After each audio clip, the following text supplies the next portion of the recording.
And here we are at Boulder Marina. Take you for a short spin. Pulled out some more woodwork. This is from the portside salon. And some cable. Boat's completely covered up, except I pulled it back today because it's an unusually warm 40-degree day. So practically tropical, to say the least. There you go. Prop shaft. Keel's going to be needing a little bit of fairing. Kind of rusted up from sitting for years. And the rudder. Love this view. The back of the boat. The back of the boat actually has a cover, transom cover.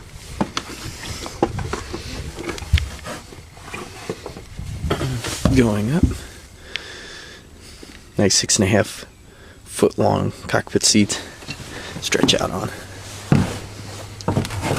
Lazarette with fuel tank.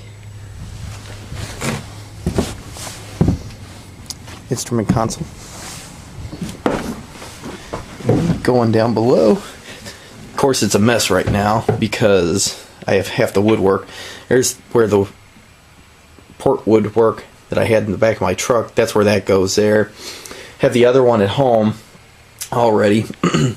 There's your galley. Got pretty much stripped off.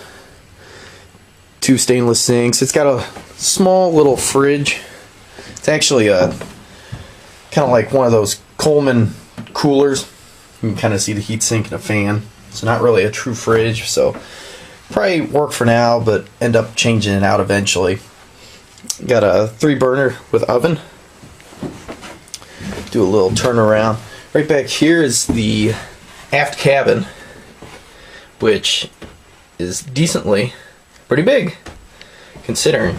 So the only problem with this is it gets rid of a lot of the available storage we could have used for sails, etc., etc. But I'm sure we'll find a way to be able to store stuff back there without weighting down the back end of the boat. Engine goes right underneath there. It's a small 2-cylinder Yanmar 2GM20. Here's your head, and the door for it actually slides back and forth. I have that out as well. It's a sink, and right now there's no head or toilet installed in the boat right now. Originally it looks like it was only designed for direct discharge, which is not a good thing. So we'll end up putting in a holding tank. Just after the head is a hanging locker. So we'll probably be lining that with cedar eventually. Right here is where the nav station will go. It's actually supposed to be a table, kind of right through that area. And that's a new piece of wood I brought up today to test fit. I'm going to have to make a few minor adjustments, most likely, and then I'll be staining it to match with the rest of the boat. There's storage underneath here. This is actually where I'm going to relocate the battery bank for the distribution panel, more or less the house battery bank. And where I'm going to put the starting battery will be just underneath the aft cabin. And that way ensures that you have a separate battery bank, which I've always kind of been a big fan of. That way you eliminate any problems of one battery going bad and it ruining the other one. I will actually have a total of 3 battery banks. 1 for the starting and then 2 house batteries.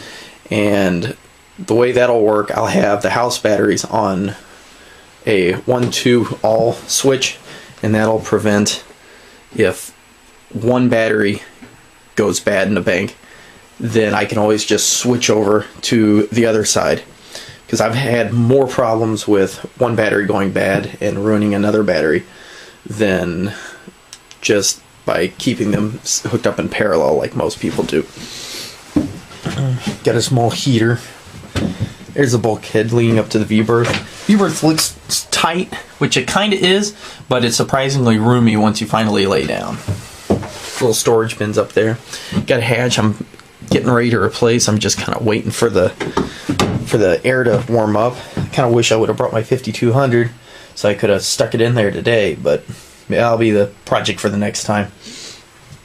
As you can see, like the headliner, I cut that section out just to take a sample piece home, and I'm going to be gluing that in most likely with probably flag epoxy from the company Mass Epoxies, and it's a thicker epoxy, so I figure what I'll probably end up doing is more or less gluing it up to the ceiling again, because what happened was, from years of just sitting out and heat and humidity and everything else, it let go of the glue. So I'll more or less be re-gluing it and then fairing it down, just like you would with any blemish in fiberglass project.